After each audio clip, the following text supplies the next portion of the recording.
문제 9번인데 이게 문제가 뭐냐면 RC 구조물에 대해서 균열에 대해서 원인과 균열의 원인이 뭐고요. 그 다음에 대책이 뭐냐 이렇게 한 겁니다. 근데 약자기법에 보시면은 거기 뭐라고 되냐면 균열의 원인이 이렇게 되어 있습니다. 스텔상기법 55쪽이죠. 거기에다가 그 말을 하나 써놓으시면 좋겠죠. 여러분들이 이론과 실제 171쪽 대가리에다가 55쪽이라고 써놓으시면 돼요. 스텔상기법 55쪽에 있는 거니까요.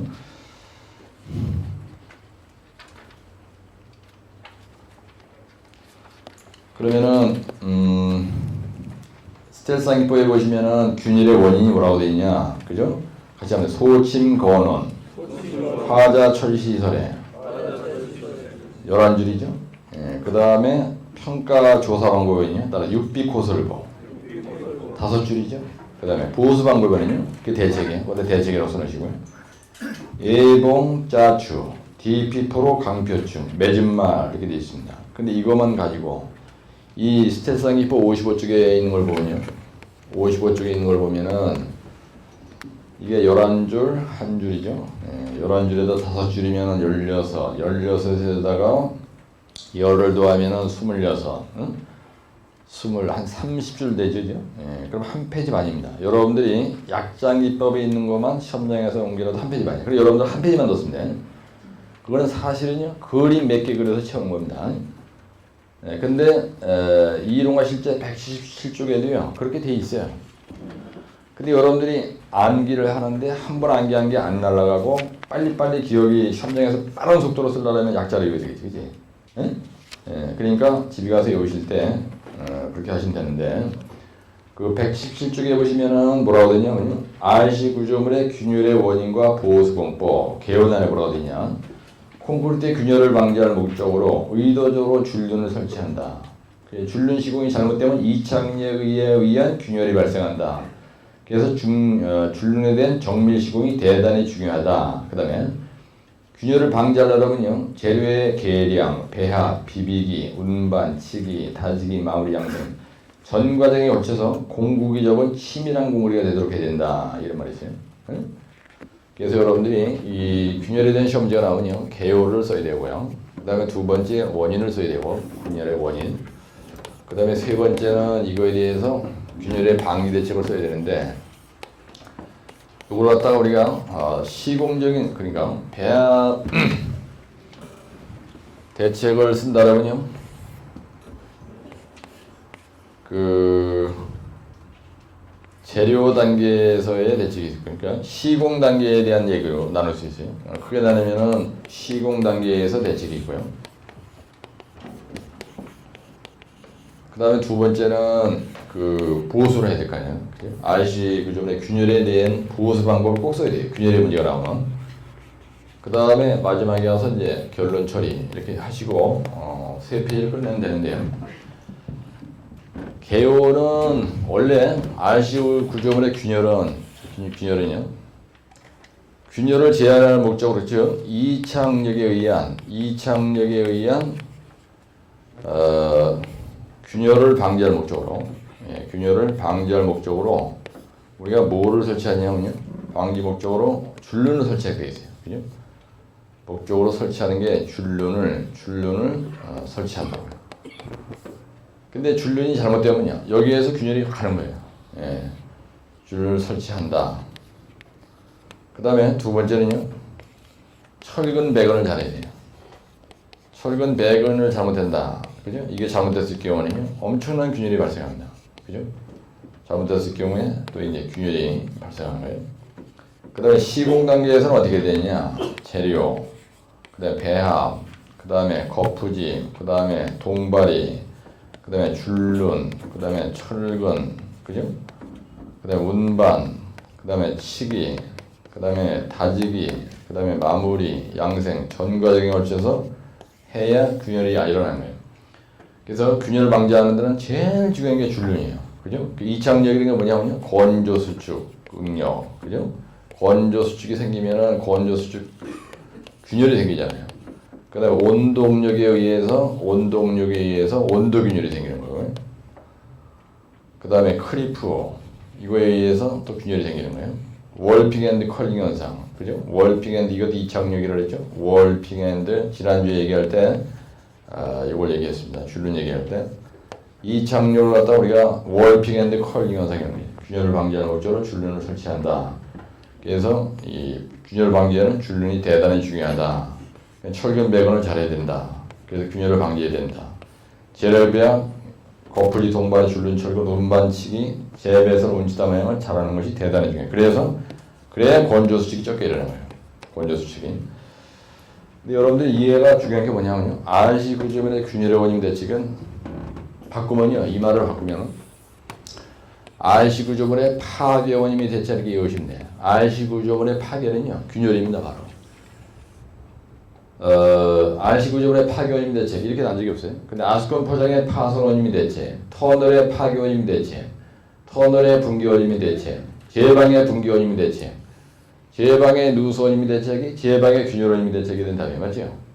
따라서 제방의 누수 원인 대책, 제방의 누수 원인 대책이 제방의 균열 원인 대책입니다.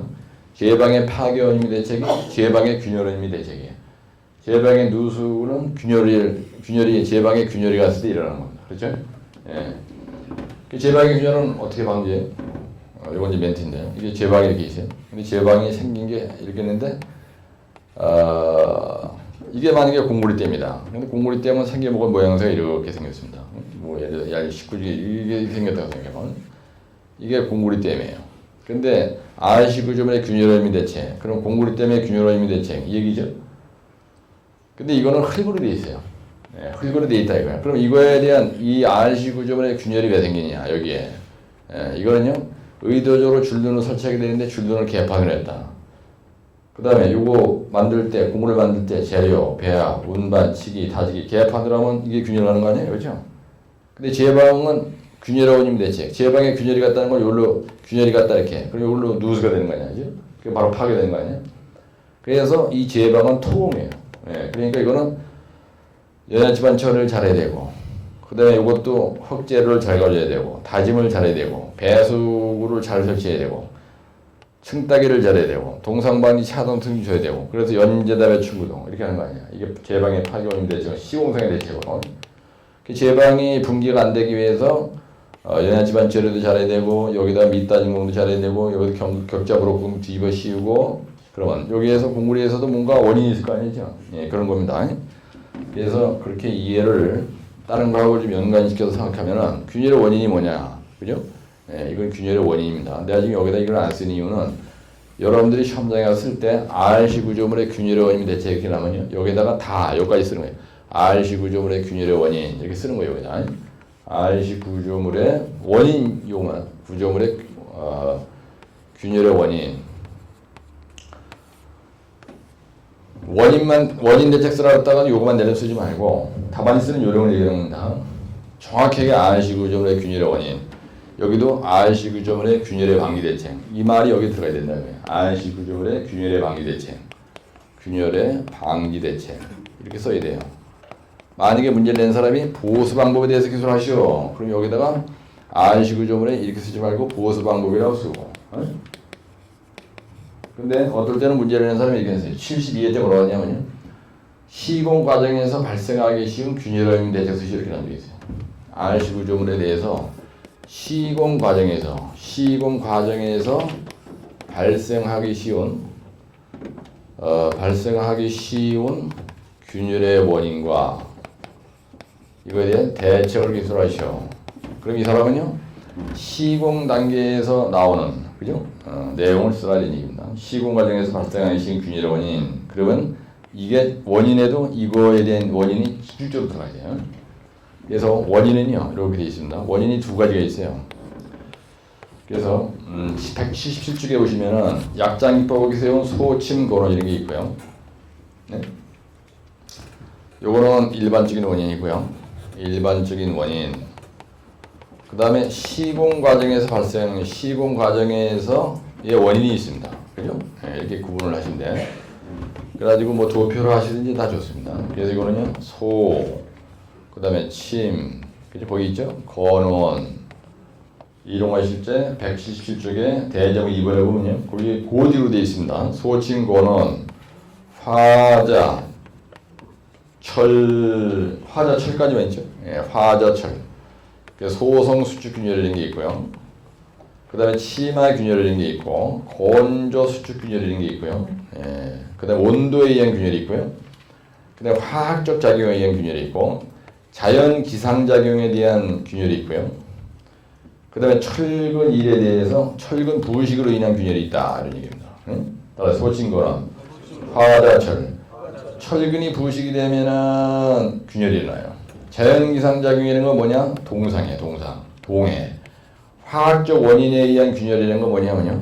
염해, 중성화, 알칼리골제 반응, 그죠? 연중알동, 황산염에 의한 침식, 이걸 얘기하는 거예요. 예, 그래서 철근 부식의 원인이 뭐냐? 철근 부식의 원인이 따라서 염중, 알동황, 연중알동황 이렇게 얘기했습니다.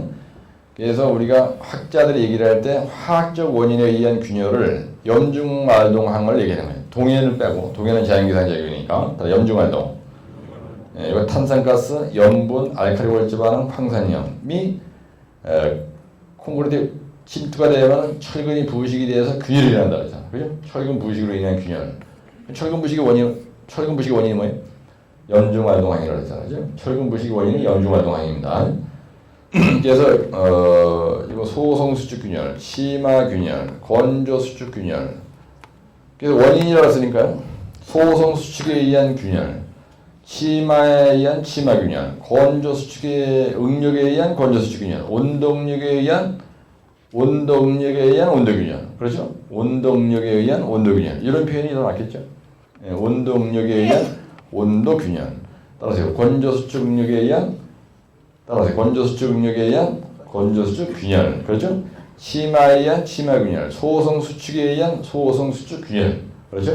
네, 그런 얘기입니다. 그 다음에 연중알동황에 의한 균열, 그 다음에 철근 부식방지에 의한 균열. 일반적인 원인이에요. 그 다음에 시공 과정이라는 건 뭐냐 하면 곡물의 시공 순서는 뭐냐? 처음에 재료가 있어야 돼요. 두 번째 배합을 해야 되죠. 그 다음에 거푸집, 그 다음에 동발이, 그 다음에 줄눈 철근을 만들어 놓고 레미콘을 운반해서 갖다 들어붓고 다지고 마무리하고 양생하는 거예요. 그렇죠? 예, 따라서요. 재배설. 내가 얘기하는 설이 오겠네. 거동주자. 우리가 공구리에서 설계하면 거푸집 동발의 설계, 줄눈 설계, 그죠? 그 다음에 철근에 대한 설계, 그 다음에 동발에 대한 설계, 거푸집에 대한 설계, 이렇게 되는 겁니다.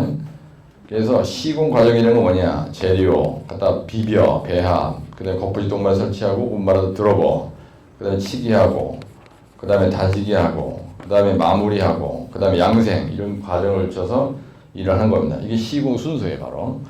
그러면 대책이라는 건 뭐냐? 시공 단계에서의 대책, 그 다음에 보수 방법에 대한 대책이다. 그럼 이거 먼저 얘기할게요. 이거 뭐냐? 애봉짜추. 아까 이런 거 있죠? 애봉짜추. 그 다음에 DP 포로 강표층. DP 폴로 강표층. 이렇게 쓰면 되는 거예요. 그러면 시공 단계에서의 대책은 재료, 배합, 그 다음에 운반, 그 다음에 치기, 그 다음에 다지기, 그 다음에 마무리, 그 다음에 양생. 이래가지고 이거에 대해서 알고 있는 거를 W, C, S, G, 그 다음에 그 혼재가 뭐냐. 그죠? 배합은 물시멘트를 작게 한다. 운반 시간은 1.5시간 내에 와야 된다. 치기는 연속치기 해야 된다. 연속치기. 예, 다지기는 5점 간격으로 다진다. 5점 간격으로 우리가 다지기를 해야 된다. 그 다음에 마무리는 나무 흑손으로 하는 게 훨씬 균열이 적다. 나무 흑손으로. 그 다음에 양생은 스피 증전 고정 프리파이프 카드는 잘해야 된다. 이렇게. 그죠? 예. 그래서 보세요. 시공 단계에서는요. 여기서 지금 재료가 있고요. 그 다음에 배합이 있고, 그 다음에 운반이 있고, 그렇게 돼 있어. 재료는 WC, SG 혼재라고 했습니다. 이거는요. 고성능 A 감수제 함 쓰면 균열 안 일어나요. 이게 제일 중요한 거야. 재배설 음지타방에서 이런 터다는 거는 어떤 문제가 나오면 항상 똑같죠. 이제. 근데 내가 이제 계속 반복하는 거야. 그 다음에 요거는 골재예요. 이 골재는 양입도의 골재를 쓰면요. 양입도의 골재를 쓰잖아. 골재를 쓰고요. 그 다음에 해사를 쓰면 안 돼요. 해사 사용 금지라고 쓰는 거예요. 네? 그 다음에 요 물은 시멘트는요 저발열 시멘트 쓰는 게 균열이 안 일어나잖아, 그지? 우리가 시멘트는 저발열 시멘트 쓰는 이유는 뭐야 그러냐? 요거는요 저발열 시멘트가 종류가 5가지잖아요, 그죠? 예. 균열을 적게 하기 위해서 하는 거예요. 배합을 어떻게 해야 균열이 적게 되느냐? 물 시멘트 비를요. 그러니까 물 시멘트 비를 적게 하면 균열이 안 일어나요. 물 시멘트 비가 크면 균열이 일어나는 겁니다. 그래서 물 시멘트 비를 작게 하기 위해서 이걸 쓰는 거거든요. 그 다음에 거푸집 동바리에 대해서 잘해야 된다. 이거는 여러분들이 형부몰리, 여러분들 형부몰리, 접어침 이거 외웠잖아지? 예, 지타이 청박, 지타이 청박, 모비 발매, 모비 발매 이걸 갖다가 두세 줄로 막 이런 식으로 늘어나도요. 겉부지 동반회 할 때 이 부분을 개판으로 하면요. 대만의 균열이 일어나요. 붙기 전에 균열이 일어나는 거예요. 예, 경화전에 벌써 균열이 일어난다. 경화전에 균열이 일어나는 거예요. 경화전 균열이라는 게 뭐냐면요. 소성수축 균열하고요. 무슨 균열이야? 예? 이 앞에서 소성수축 균열하고 그 다음에 치마 균열이 생기는 겁니다. 그 다음에 운반시간 잘 지켜야 되고 1시간 이내에 내려와야 되고 그죠? 다지기 잘해야 되고 양생 끝내주게 돼. 양생이 뭐냐? 아까 얘기했죠? 습피 증정, 습피 증전, 그 다음에 고저, 프리파이프 가단이에요.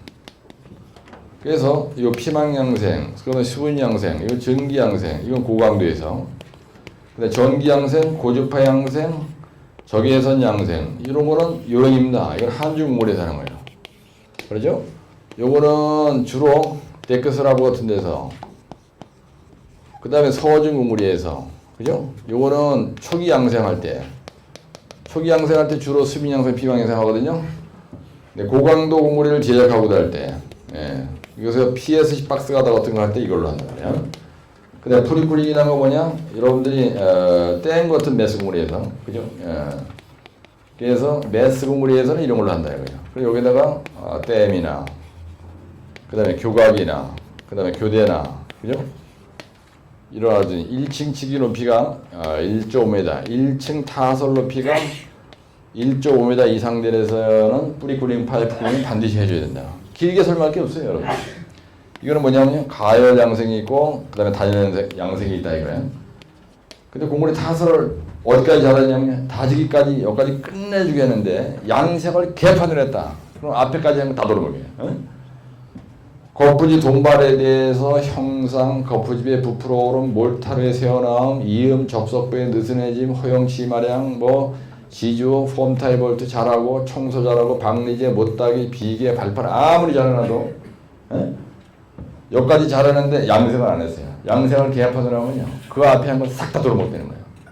그래서 마무리 단계에서 양생이 무지하게 중요합니다. 이게 양생이 보통 중요한 게 아니에요. 예. 기술사도 마찬가지예요. 인생, 만사 모든 게 다 마찬가지인데요. 59점에서 63으로 가기 위한 거는요. 여러분들이 마지막에 마무리를 못하는 거예요.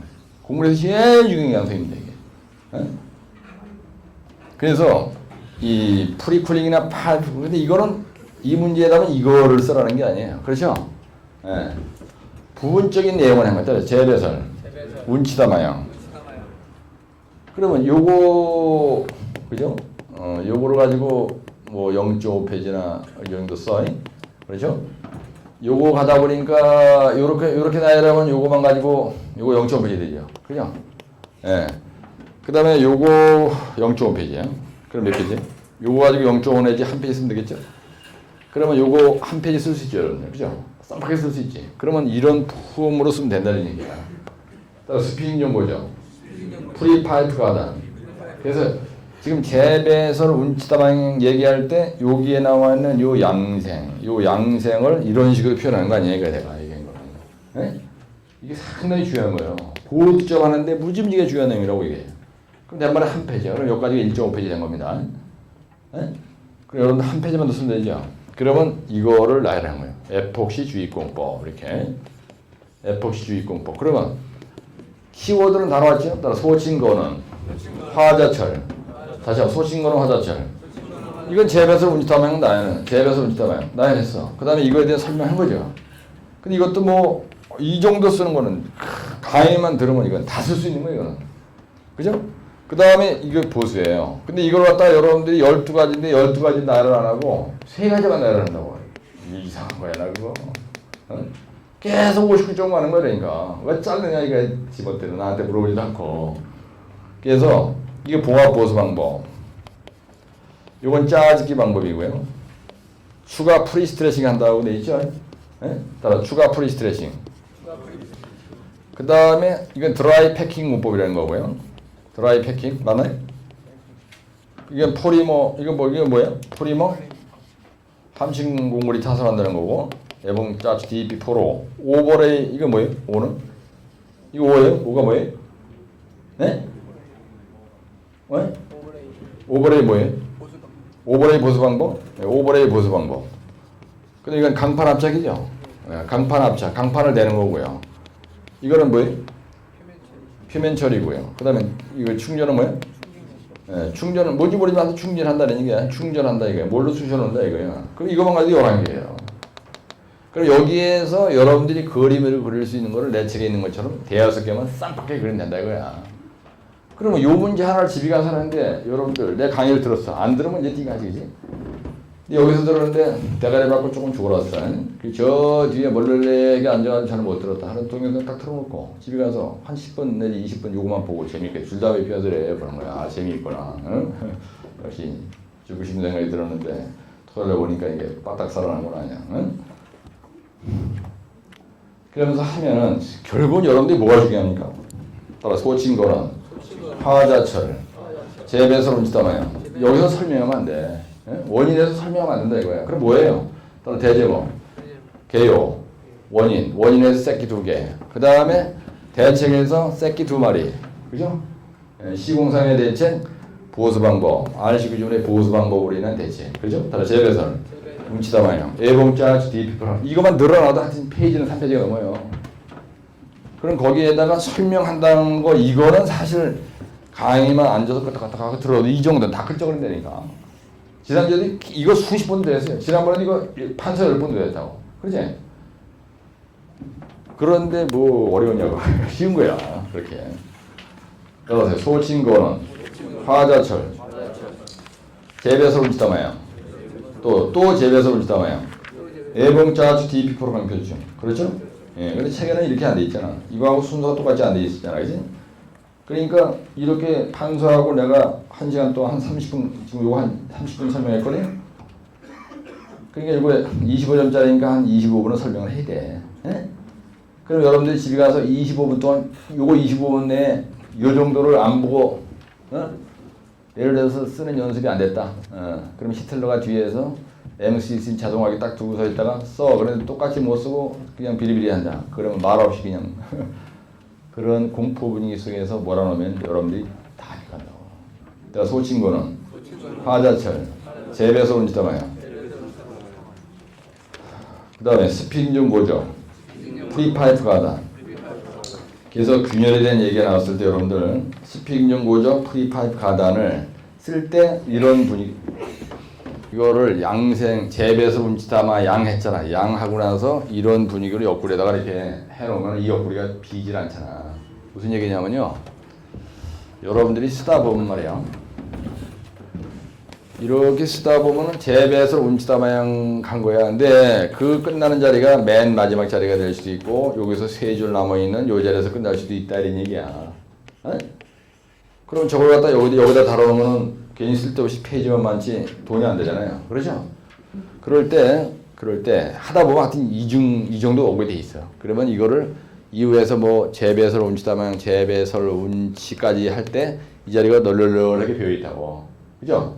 그럴 때 이거를 갖다가 이렇게 빼가지고 이렇게 해서 여기다가 스피딩 연고죠. 프리파이프 가다 이렇게 쓰라 이거야. 그게 고수집하는 요령이에요, 여러분들. 어?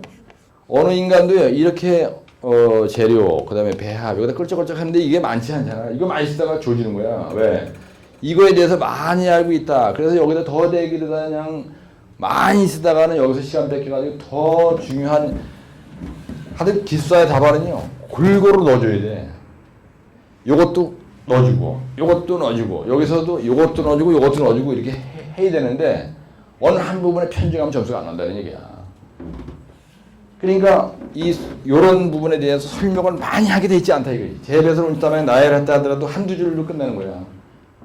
그래서 이거는 아주 초고속으로 10초 내 쓸 수 있는 거니까 스피킹 용어죠. 프리파이프 가단. 그래가지고 여기다가 이렇게 해놓고 여기다 뭐 서중, 요거는 뭐 고강도, 요거는 환중. 그래 프리파이프는 매스 공구리. 그래 매스의 옆에다가 뭐 댐, 요거 끌쩍끌쩍 그냥 더대기 조금씩 붙이는 거지. 그러면은 이렇게 쓰면 안 되는 줄 알고 있다고 그렇지? 여러분들 이렇게 쓰면 뭐 안 되는 것처럼 생각하잖아. 근데 채점 이기는 봤을 때는 이게 대가리에 쥐가 났다가 확 풀리고 이게 기분이 신선해지는 거예요. 그 다음에 답안지가 옆구리가 벼 있는 게 많으면 이놈은 조금 몇 개 안 샀구나 이렇게 생각한다고 채점 이기는 사람이. 답안지의 분위기 내가 강의할 때 항상 여러분들한테 이런 식으로 판서합니다 여기다. 그죠? 소설식으로 여기다 막 이러질 않고 항상 이렇게 해서 이렇게 하고 여기다가 제목만 나열하고 여기다 말을 쓰질 않아요 얘가 많이. 많이 쓰다 조지는 거야. 근데 집에 가서 여러분들이 외우는 방법이나 노트를 만드는 방법을 내가 여기서 판사하는 걸 보면서 이 교수가 역시 탁월한 그 뭔가 있구나. 가만히 그렇게 종류만 나열하고 끝나지 거의 그거 하나에 대해서 붙들고 늘어져 설명을 막 소설식으로 막 말로 세네줄 막 하는 게 없잖아요. 근데 책은 그렇게 만들면 안 돼. 이 이론과실제에 보면 설명이 많이 되잖아요. 근데 책을 내가 이렇게 쓰듯이 책을 쓰면요. 여러분들 집에서 공부를 못 하는 거야. 거기에 보면 균열의 보수 방법이 있는데요. 여러분들 이거 보니까 도표 처리되어 있잖아요. 179쪽에 보면 도표 처리가 되는데 에포시 주입공법하고요. 프리스트레스엔 보강하고 강판 압착하고 외부 프리스트레싱의 방법만 있는 거예요. 예, 그래서 여기에 이렇게 돼 있다. 그래서 종류를 이거만 쓰지 말라 이거야. 따라서 외봉자추, DP4로 강표층, 거기다가 스텔스항기법이 있다 그랬잖아요. 이 종류가 그죠? 예, 그래서 그거를 하고 그림은 이거만 갖다 옮기라 이렇게 이런 얘기야. 그래서 거기 보면 에포시 주입이라는 게 뭐냐면요. 요거 얘기하고 잠깐 쉬었다 하겠습니다. 이렇게 곡물이 스라브가 있다 이거야. 근데 여기에 균열이 간 거예요. 그러면 균열이 이 자리에 갔으면 여기를 이렇게 V카트 하고요. 여기다 에포시 주입한다. 이게 답이야 이게. 에포시 주입하는 거야. 예. 그래서 여기다 이렇게 한 거예요. 이거를 이렇게 표시하면 이게 그림 하나가 되는 거예요. 이 그림을 이렇게 크게 그리면 0.5페이지가 되는 거고 코딱지만하게 그리면 2줄이 되는 거고 내 맘이야. 무슨 이해하시죠? 그 다음에 그 밑에 보면 뭐가 있냐면요. 프리스트레스에 의한 보강이라는 게 있어요. 이게 무슨 말이냐면은 극동건설에서 일을 할 때 여기에 PSC 박스가 다 올렸는데 말이에요. 극동건설이 아니고 뭐 어느 회사 이거 사고 난 얘기가 많습니다. PSC 박스가 다 이렇게 딱 올려놨는데 이렇게 올려놨어요. 시원해가지고. 이거 할 때 이 자리를 이렇게 두껍게 하거든요. 이렇게 이렇게 두껍게 한다고. 요 자리를 두껍게 해요. 요 정도 이렇게 해서 요 자리를 아주 두껍게 한다고. 그래서 슈가 올라가더라도 문제가 안 생기게 슈를 요 자리에다 내야 되거든요. 요 슈 외부 밑에다가. 그게 슈예요. 근데 이게 균열이 쫙 간 거예요. 여기에요. 왜 그러냐면 슈를 요 자리에다 놨어. 슈를 이 자리에다 놓으면 안 되거든요. 예. 여기에다 놨을 때 이 부분에 크랙이 쫙 가가지고 이게 크랙 가면요. 이거 다 드러나야 됩니다. 현장에서 일하다가 지난번에 교양 얘기할 때 얘기했는데요. 현장에서 일하다가 이 슈의 위치를 잘못 놔. 그래서 슈의 용량이나 그 다음에 슈의 설치 위치의 위치가 프렌지 하부에 들어가면 안 됩니다. 하부에 설치하면은요 균열이 가요. 그래서 반드시 발생한다 이거예요. 그래서 균열을 방지하기 위해서는 여기다 이렇게 쓰는 거예요. 균열 방지 목적으로 B야의 균열 방지를 위해서는요. 외부 바로 하단 외부 이거 우리가 이 부분은 외부라고 하거든요. 이거 복부라네. 외부 바로 하단에 슈를 설치해야 돼요. 균열에 대한 원인이 대책 때 이게 상당히 중요한 겁니다. 그리고 여러분들 이거를 다 다이아몬드 카트로 잘라내고 여기다 철근백은 다시 하고 다시 공물이 실 수가 없어요. 그래서 이런 경우에 어떻게 했냐면요. 프리스트레싱으로 하는 겁니다. 이렇게 PS 포스텐션 방식으로 여기다 구멍을 뚫어요. 네, 그래가지고 피아노 광선을 집어넣는 거야. 그럼 여기 닥트가 되고요. 여기 닥트고 여기다가 피아노 광선을 PS 광선을 배치하고 400톤 잭으로 이걸 잡아당겨요. 잡아당겼다가 탁 나. 그러면 이 부지 삐아 부분에 압축력이 도입이 되는 겁니다. 인장 400톤 양수에서 당겼어요. 그래서 탁 나. 예. 그러면 이쪽으로 바로 압축력이 도입이 돼. 그래서 균열이 이렇게 났던 거를 그냥 아무러지게 하는 거야. 우리 이걸 프리스트레싱을 도입한다는 거야. 그래서 피아 부분이나 코핀 부분을 전부 다 이렇게 하거든요. 그래서 북부간선도로 시공할 때 서울시 지하철 건설본부에서 어떻게 했냐면요. 이 부분을 이렇게 8가닥을 놓으세요. 내가 비디오 보여줄 때 보여주잖아요. 그래서 여기다가 이렇게 해서 피어나가서 포스트 텐션 방식으로, 포스트 텐션 방식이라는 게 뭐냐면은 포스트 텐션 방식으로 프리스트레스를 도입했다는 얘기입니다. 나중에 현장 소장하실 분이 이런 걸 잘 메모해 놓으세요. 예, 그렇게 무슨 얘기냐면 이거 할 때 공구리 탓을 하죠. 예, 공구리 탓을 하고 나서 강도가 설계 기준 강도에 85% 도달했을 때 도달 시 어떻게 해요? 피아노 광선을 설치하고 이 공구리를 탓을 했습니다. 그리고 나서 이 공구리 강도가 설계 기준 강도가 만약에 300이었다. 그러면 그거에 85% 약 250 정도 강도가 확보되려면 한 일주일 지나야 되거든요. 일주일 지난 다음에 피아노 광선 8가닥을 당겨요. 그걸 탁 나. 그러면 이쪽으로 확 도입이 돼서 여기에서 하중이 눌렀는데 이게 빠그러지려고 하더라도 이놈이 확 조이고 있으니까 이게 빠그러지지 않는다 이거예요. 우리가 이걸 포스 텐션 방식에 의한 보수 방법, 균열의 보수 방법이다 이렇게 얘기합니다. 성주 선남관 그 PS 박스가다 ILM 방식으로 400m 교량했는데 그때 여기 균열이 갔어요. 그래서 포스 텐션 방식으로 보수했습니다. 그럼 괜찮아요. 요 얘기가 그 얘기야. 근데 요 두 번째 박스에 있는 이 그림은 좀 띵하죠. 요 그림은 현실감이 없이 슬랍 위에 크랙이 갔을 때 이렇게 했다 하는 방식을 보여준 거야. 근데 이런 거보다는 여러분들이 시험장에서 이런 그림을 그려주는 게 좋다 이겁니다. 그래서 요즘에는요 북부도시 순환고속도로인가 그쪽에 가보면 이게 홍은동 쪽에 이게 많아요. 근데 보면 이렇게 이렇게 곡선으로 이렇게 지나가는 자리가 많다고요. 그래서 코핑 부분이 전부 다 이런 식으로 돼 있어요. 그래서 이후에 이게 올라가 있는 거예요. 이렇게 된 이걸 우리가 코핑 브라라고 하거든요. 코핑 브라래. 근데 옛날에는요 이걸 이렇게 안 했는데 안양 박달동 우회 고갈차도가 PS 박스가 다가 아니고 스틸 박스가 다가 이후에 올라갔었는데 그때 요걸 이렇게 되는데 여기다 강파스 올려놓는데 이름이 말이죠 부러졌어요. 이 부러져가지고 이 낙교가 됐습니다. 강박스가 통하고 나서 며칠 만에 다 내려앉았어요. 그 이후로는요 전부 다 여기다가 H빔 집어넣고 여기다가 전부 다 포스텐션 방식으로 설계를 아예 다 이렇게 했어요. 그때 왜 사고가 났냐면요 그때 사고 날 때 거기 발주에 계신 분하고 저 감리하시는 분이 양정원 저한테 강의를 들어 다 오셨었어요. 나한테 와서 몇 번 성인했다고요. 근데 여기다 이렇게 철근을 배걸 하는데 여러분들 철근을 끝까지 이렇게 가야 돼? 아니면 가다가 막 이렇게 끊어도 돼요? 여기서 이렇게? 절대로 여러분들 이런 데서 철근을 끊으면 안 돼요. 이음을 내도 안 돼요. 장철이 여기서까지가 만약에 장철은 뭐 그죠? 공장 주문하면 다 나오잖아. 여기서 절대로 끊으면 안 돼요. 근데 이걸 끊은 거예요.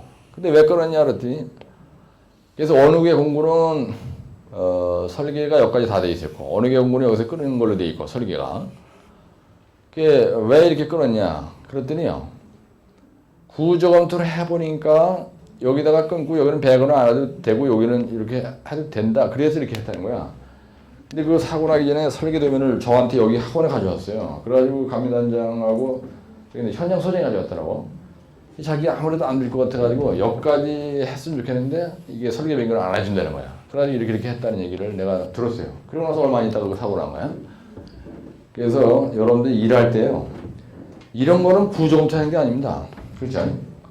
여기다 철근을 끝까지 가야 되겠냐? 여기서 이렇게 끊느냐 하는 걸 구조 검토하는 거 미치더냐. 이거 상식선의 얘기라고 하고요. 그죠? 특히 이렇게 인터체인지 구간에서 이게 이렇게 돌아가는 경우에는요. 상당히 힘을 받아요. 차가 트레일러가 이게 지나갈 때 일반 직선으로 차가 갈 때 하고 이렇게 갈 때 하고요. 여기에 받는 하중이 어마어마한 차이가 있습니다. 그래서 저런 크리티컬한 데서 실수하면은 안양교도소 가는 거야. 여러분들 만약에 내가 소장이야, 내가 감리단장이야, 내가 발주장인데 현장에서 일하시다 저런 사고 나오면요, 바로 안양교도소 갑니다, 여러분들. 절대로 그냥 내버리질 않아요. 요즘 세월이 아주 무서워졌어요. 네? 그래서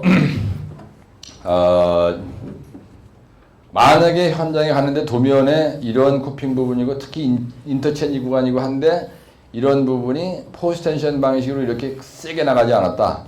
그럼 반드시 설계 변경 하셔가지고 그렇게 하시라는 얘기입니다, 제 얘기는. 근데 저런 거 할 때 무식하니까 원도면대로 하면 안 된다는 얘기예요. 네, 근데 나중에 후환이 남아요. 그리고 왜 그렇게 하면 안 되냐 하는 거를 여러분들이 가슴 저리게 설명을 해야 발주처에서 설계 변경을 해주지. 감리단장들 띵하고 발주처에 계신 분들 잘 모르잖아요. 저걸 어떻게 다 합니까? 그렇죠? 그러니까 저런 걸 잘 챙겨가지고 일을 해야 나중에 문제가 생겼겠냐. 근데 강판 압착이라는 게 뭐냐면요. 강판 압착이라는 건 다른 거 아니에요. 여기 서하부가 이렇게 있죠. 그러면은 이게 균열이 같다 이거야. 그럼 여기다 이렇게 강판을 대는 거야. 그냥 볼트 조여가지고 이 강판을 여기다 딱 붙여주는 겁니다. 그러면 보수가 되는 거 아니야. 만약에 예를 들어서 삐아가 이렇게 있는데 여기에 크랙이 이렇게 갔다 이거야. 그럼 여러분들 여기다 강판을 덧방으로 대. 강판 대고 여기다 줘요. 그러면 벌어지는 걸 방지할 수 있죠. 아주 원시적인 방법입니다. 강판 압착. 근데 강판 압착 대신에 FRP라고 하는 플라스틱으로 된 거로 해도 돼요. 그래서 FRP 접착공법이라는 것도 있어요. 그 다음에 AF 프리스테식 AM 방법. 이것도 같은 방식입니다. 근데 이 그림은 여러분들이 표현하기가 더럽거든요. 이거. AF 프리스테식 AM 방법을 그림으로 표현하기 아주 더럽다는 거예요. 이런 건 안 그리는 게 좋습니다. 그러면 막말로 예를 들어서 균열의 보수 방법에 대해서 요거 쌍박 이렇게 하나 그리고 요런 거 PS 박스 가다까지도 올려놔서 한번 그려지고 요게도 그려지고 그죠? 요런 거 하나 그려지고 그럼 뭐 요거야 V카트 충전하고 뭐 금방 넘어가는 거 아닙니까? 근데 RC 구조물의 균열 같은 거는요 꼭 해놓으셔야 돼. 네, 이런 걸 안 해놓으면요 집에 가서 하죠. 나중에 공부할 때 시험장에 가서 이제 몇 번 뒤로 자빠진 일이 생기는 겁니다. 근데 이제 마치겠습니다. 잠깐 쉬었다 하겠습니다. 여기서 보면요. 막연하게 RC 구조물에 발생하는 균열의 원인과 대책을 써라. 이렇게 넣는 경우하고 이렇게 나면은 이렇게 났다 하더라도 이렇게 났을 때 RC 구조물에 대해서 균열의 원인과 대책 써라. 그래도 이렇게 쓰면 요거만 쓰는 것보다는 이거 싸서 써주는 게 훨씬 점수가 많이 나오겠죠. 그렇죠? 그 다음에 이것도 마찬가지인데 만약에 그렇게 안 되고 시공 과정에서 이렇게 나서 문제를 내님이 시공 과정에서 발생하기 쉬운 균열의 원인이 대책 써라 그랬는데 이렇게 쓰면 잘못되는 겁니까? 아니죠. 시공 과정에서 발생하기 쉬운 균열의 원인이 대책 써라 하더라도요 이렇게 쓰면 되는 거예요. 이렇게 쓰면. 그 다음에 요거 이렇게 쓰면 되는 거예요.